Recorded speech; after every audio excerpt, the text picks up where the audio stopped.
Here we go. Here we go. Here we go. What's good, everybody? Happy Sunday. I hope everybody had a good week. I know we into a new week. Gotta start it off right. Shout out to all those AKs out there. My mom, my sisters, all AKAs. Also, shout out to the Deltas. I know y'all just had y'all Founders Day not too long ago, a couple of days ago. The Divine Nine about to be, it's a lot of celebration going on this month, this month. So welcome to College and Career Convos. My name is Fred Johnson the fourth, Mr. I'm going to graduate, your favorite college success coach. And every Sunday, I'm bringing you College and Career Convos, where every week we go into a different discussion that's going to help you as a parent, as a student, if you're tuning in, as an administrator, help you level up. But this is really geared towards getting parents that information that they need, that information that they want, and digging into deeper conversations. Because this is the stuff they don't talk about. And I just want to give y'all real advice. You might agree with it, you might not agree with it, but I'm just here to give you real advice. If you're tuning in, definitely go crazy in the chat. I like this to be a conversation, right? It's not just called College and Career Convos. I don't just want it to be one way. I want this to be a real conversation. So if you have a question, drop it in the comments. If you're watching this video after, drop it in the comments. All right. Tonight is a great conversation. I don't know if I've heard this one too often, but we're going to talk about these loans, right? We're going to talk about taking out loans to help fund your child's education. But before we do, I got a couple of things to get to that I got to let you know about. Just finished writing my first book, Grind to Grad, 10 Keys to Fund Freedom and Finishing Your Degree. In this book, I highlight the 10 keys, the 10 things a student needs to focus on if they want to graduate from college. It took me 7 years to graduate from college, but I did it. And so I know what it takes. And I was a student who started off on a full scholarship, who was academically prepared and still struggled. So I know I help students every day in college. So I know what it takes. And I put all that knowledge into a book to break it down and really walk students through what it takes to graduate. So make sure you definitely get that book. The other thing is Saturday, February 4th at 4 p.m. Central Time. Saturday, February 4th, 4 p.m. Central, I'm hosting the Grind to Grad Conference. It's a free virtual conference. It's going to be on Zoom, so no matter where you are, you can tune in, you can tap in, and I'm really going to be breaking down the keys and the most important strategies for students to get to and through college. So who is this a great conference for? It's great for parents. It's great for students. It's great for high school administrators, great for college. Anybody that wants to learn more about how to help students, how to help young people be successful in college, this is the conference for you. And it's free and it's virtual. So there's really no excuse. Make time, set aside an hour or so on that February 4th, register. All right. You can just follow me on my page, DM. If you comment with the word link or message me the word link, I will send you the link to get your free ticket. Free ticket. All right, let's get into this work. Let's get this working. So tonight's conversation, why you should not take out loans. Why you should not take out loans in order to fund your child's education. Again, might not be the popular opinion, but I'm gonna let you know what I think. I'm gonna let you know why I think it. I'm gonna give you the information, and then it's yours to do what you want with it. All right. So the first reason, I got my notes. If you see me looking down, I got my notes. Want to make sure I don't miss anything. The first reason why you should never take out loans to help fund your child's college education is because there's too much free money out there. There's too much free money in the form of scholarships, in the form of grants, right? In the form of just different free aid that's out there that your student needs to put in the work. Your child needs to put in the work to access those funds. It's not rocket science. It's not rocket science to access these funds. If you follow me on really any platform, if you follow me on Instagram, if you follow me on Facebook, every day I'm dropping knowledge about how to find scholarships. I actually just finished a series of content that gives you different sources on how to find scholarships. All right. So go ahead and look at that content and it tells you how to find it. Right. I also have a newsletter with that content in it as well. It's on LinkedIn. So make sure you tap in and connect with me on LinkedIn so you can tap into that newsletter. But there's so much free money out there. I'm gonna give a quick synopsis of all the free money that's out there. First and foremost, if your child gets the FAFSA done early, if your child gets the FAFSA done early, when I say early, they should be getting that thing done now. Don't wait till the summer to get it done. But if they got it done when it opened in October, got it done last year, and I'm talking about the 23-24 FAFSA, next year's FAFSA, by getting it done early, they become eligible to receive funds. They become eligible to receive more funding in the form of federal grants. And your application is the FAFSA. That's how you become eligible for those funds. There's nothing else that you have to do. But the longer you wait to help your child finish the FAFSA, the less funding there'll be because it's first come, first serve. It's first come, first serve. So you got to make sure you get that FAFSA done early.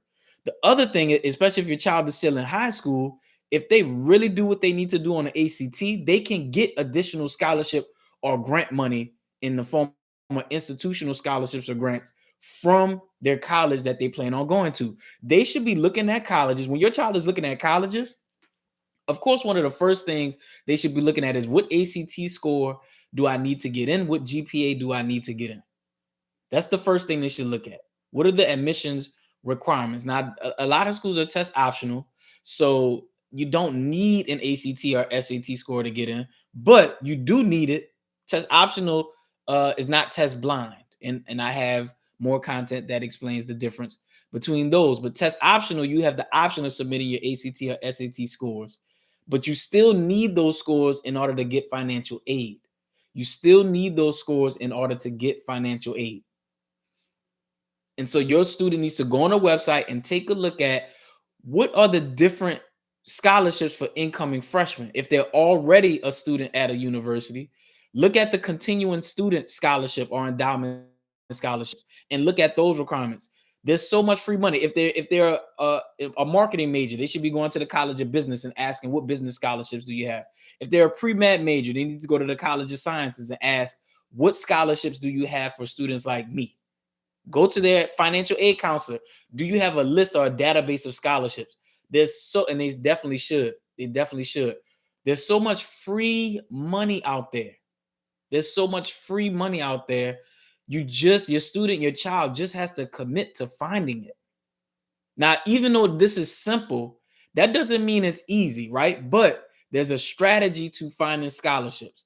There's a strategy to finding this free money. And I'll give you a quick notes version of it. The main key is lessening the competition. If you can find scholarships where only 20 people have applied, as opposed to 200,000 students have applied, it increases your child's chances of getting that scholarship. The way you find those scholarships is you got to Google. Now, the scholarships.com and the fastweb.com, these are great websites too, right? These are great search engines, but really you want to have your child do that extra digging to find those scholarships that have limited competition. You want to look into local graduate chapters for fraternities and sororities. You want to look into Rotary clubs. You want to look into alumni associations for that college or university. You want to look into local and small businesses. You want to have them search based on different parts of their identity. You want to have them search based on their major. You want to have them search local, regional, and national organizations associated with their major. There's so much free money out there, but it's going to take work. It's not easy. The money is not going to be handed to you, but they got to go and look. They got to put in the work to look. So the first reason is that there's too much free money out there. That's one reason straight up why you don't have to take out loans. Too much free money out there. Tell your child, go get that free money.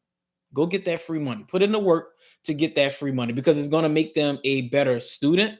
It's going to have them be much more invested in their college education because they had to work for it, and they're going to be much more likely to keep it because they had to work for it. All right. So that's one. The second thing, the second reason why you should never take out loans to help fund your child's education is because there are more affordable college options out there. There is a more affordable college than the school that your student is trying to attend. Straight up. There's a more affordable school. And this is not for me to say if your child wants to go to a private institution that's 25, 30, 35, 40,000 or more a year, there's nothing wrong with that pursuit, right? If they're a freshman, sophomore, junior, or even a senior in high school, depending on where their ACT and their GPA go, that might not necessarily be a reach. But what I'm saying is don't take out loans for them to go to this school because there's a more affordable option that still offers their major that will still set them up for success. Right? It's like to try to make an analogy, right? Why would you buy a car that's a $80,000 car and right knowing your situation, you just need let's boil it down to the situation. Knowing that you just need to get from point A to point B and back, right? You just need something that's safe to drive in. You're not looking for something that's luxury. You're looking for something that's functional, right? Why would you get an $80,000 car when you could potentially get a car that's pre-owned certified and don't have to take, maybe you could afford to pay for it straight up or have that note be really low and knock it down in a year? Why, if you just need to get from point A to B and back, why would you get the car that's going to put you in debt for years that you know you can't afford? If it's going to get you to the same destination. It's the same thing with college. It's the same thing with college. If it's still going to get you to the destination, right? If they still have the major, if they still have the program that your child is going to choose to major in, right? If they're still going to have that program of study, why go to a school that is outside of your ability to be able to afford it, or outside of their ability to be able to afford it?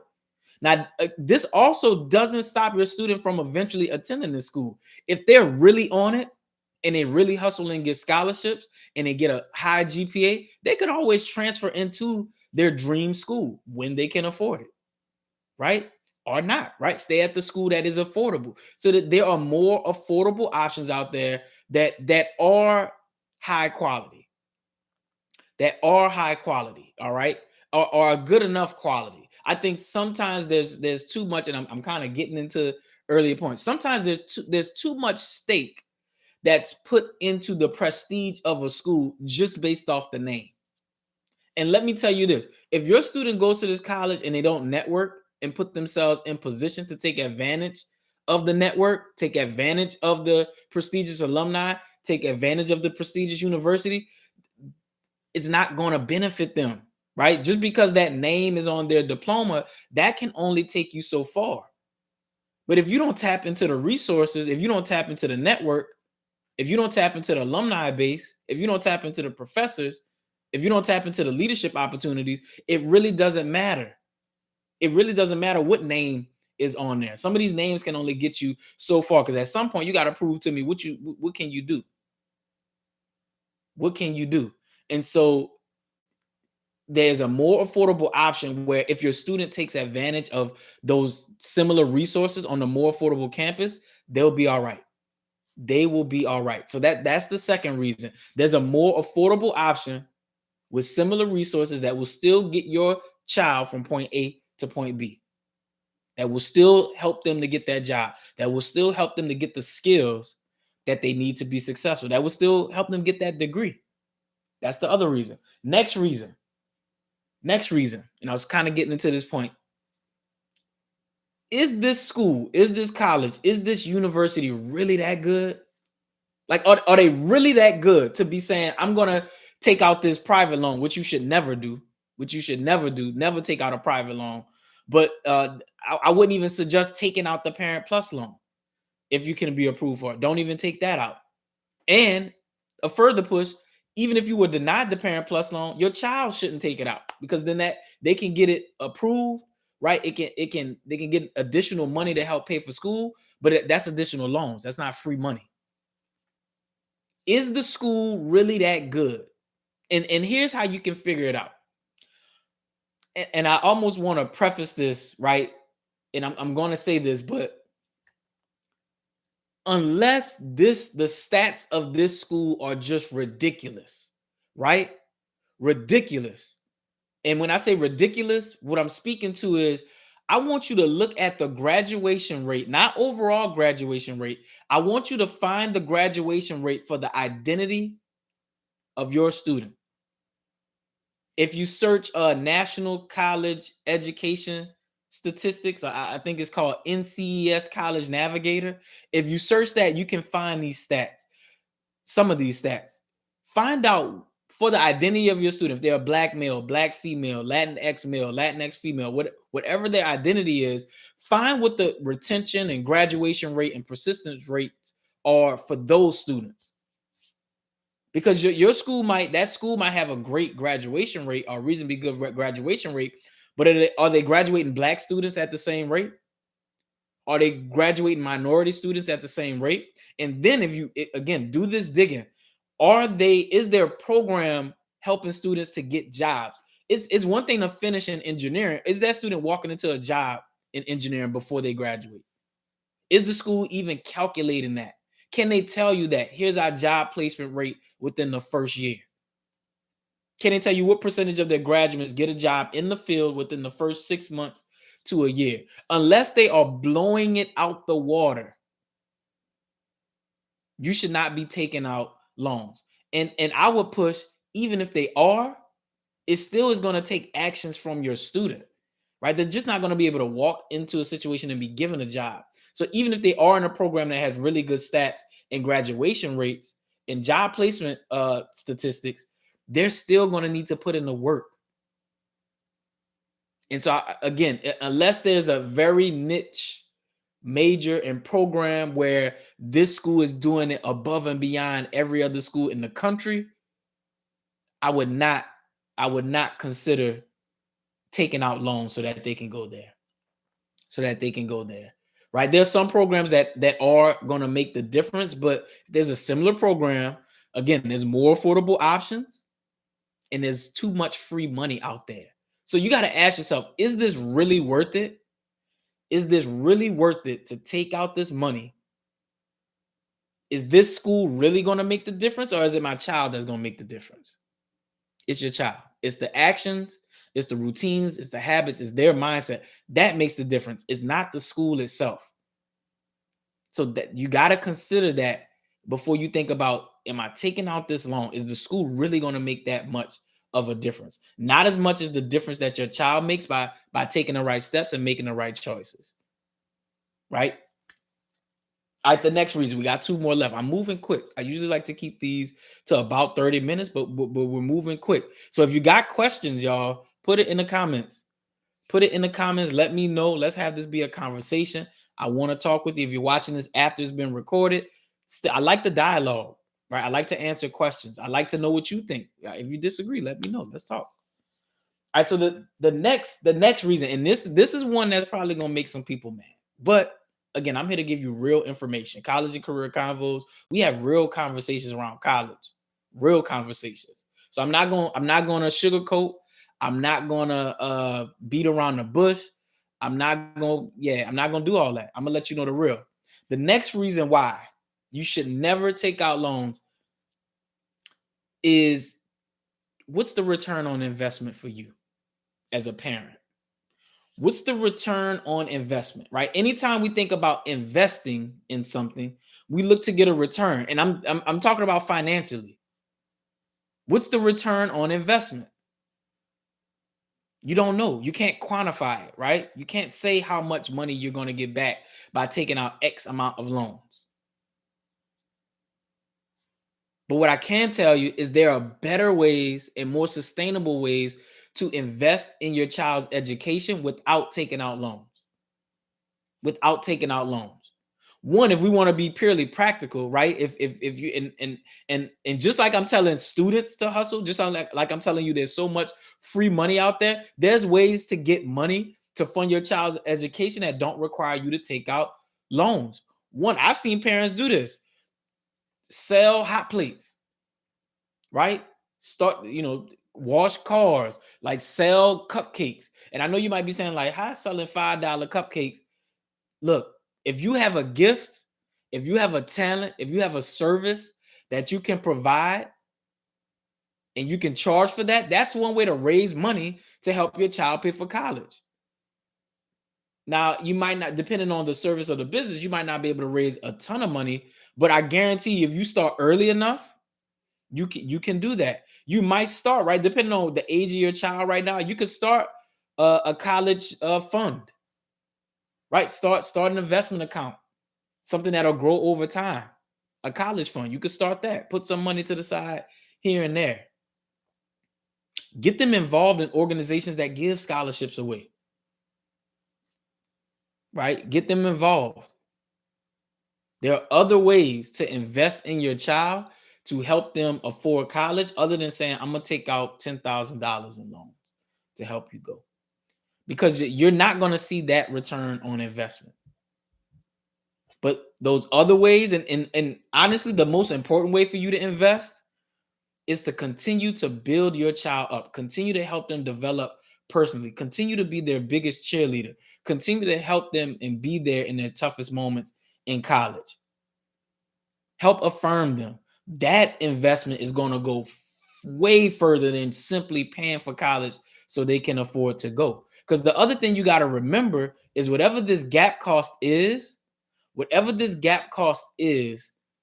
is going to be there every year. So if there's a $10,000 gap in the freshman year, guess what? It's going to be there again in the sophomore year. Multiply that times 4. And that's if they graduate on time. That's $40,000. Right? That's $40,000. If they have a $5,000 gap, that's $20,000.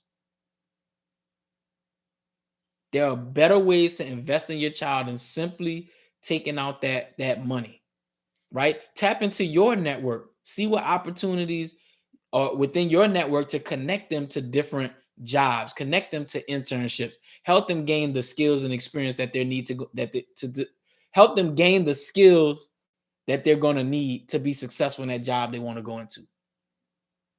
That is a much bigger investment. That is much more sustainable over time. And again, it might not be the popular opinion, but I'm just being honest with you. And it's crazy because my parents, before I went to college, the initial college, I won't say the name, but the initial college I was looking at was about $30,000 a year. And I had a scholarship. And it was still a $10,000 gap. And they told me straight up, we're not taking out loans for you to be able to go to this school. We still paying off our student loans. So why would we go in more debt? You're going to have to find a school that you can afford to go to. So I chose chose the University of New Orleans, still had that scholarship, right? Still had a scholarship that covered a good portion of my tuition and fees, right? And then I can tell you the rest of that story later. But what was my earlier point? There's an affordable option. There's a more affordable option. I was actually getting money back from this school, from UNO, because I had a scholarship. I was getting money back. My refund check was just based off of the scholarship I was getting. There's a more affordable option. So you should never take out loans to help pay, because what's the return on investment? Because now you're stuck paying that off, right? That is not invested in a way, right? There are better ways to invest, because ultimately, right, you're investing this. You will be taking out loans to help your child afford a program so they can finish or they can get a job.